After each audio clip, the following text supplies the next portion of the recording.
നേരം വെളുത്തതും നമ്മൾ കുളിയൊക്കെ കഴിഞ്ഞ് വന്ന് നിൽക്കുകയാണ് കേട്ടോ. കാരണം നമുക്ക് പൂവിടാനൊക്കെ ഒത്തിരി സമയം വേണമല്ലോ. അപ്പോൾ അതുകൊണ്ട് തന്നെ എഴുന്നേറ്റ പാടെ തന്നെ കുളിയൊക്കെ കഴിഞ്ഞിട്ടുണ്ട്.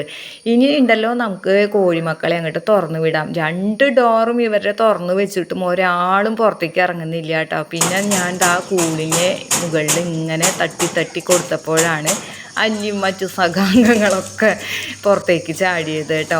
പിന്നെ ഉണ്ടല്ലോ ഇനി ബ്രേക്ക്ഫാസ്റ്റും കൂടി ഉണ്ടാക്കി വെച്ചിട്ട് പൂവിടാന്ന് അങ്ങോട്ട് വിചാരിച്ചു കേട്ടോ. അപ്പോൾ ഇതാ തലേ ദിവസം നമ്മൾ ദോശമാവൊക്കെ റെഡിയാക്കി വെച്ചിട്ടുണ്ടായിരുന്നു.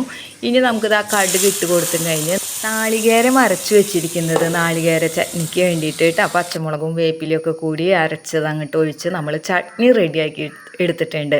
ഇനി ദോശകൾ ഓരോന്നോരോന്നായിട്ട് അങ്ങോട്ട് ചുട്ടെടുക്കാം. അപ്പോൾ ചുട്ടെടുത്ത ദോശകൾ ഇങ്ങനെ വാഴയിലയിലേക്കാണ് നമ്മളിങ്ങനെ തട്ടിയിടുന്നത് കേട്ടോ. അപ്പോൾ തന്നെ കണ്ടു കഴിഞ്ഞാൽ ഒരു പ്രത്യേക ഭംഗി, ഇപ്പം തന്നെ കഴിക്കണം എന്ന് അങ്ങോട്ട് തോന്നിപ്പോകും.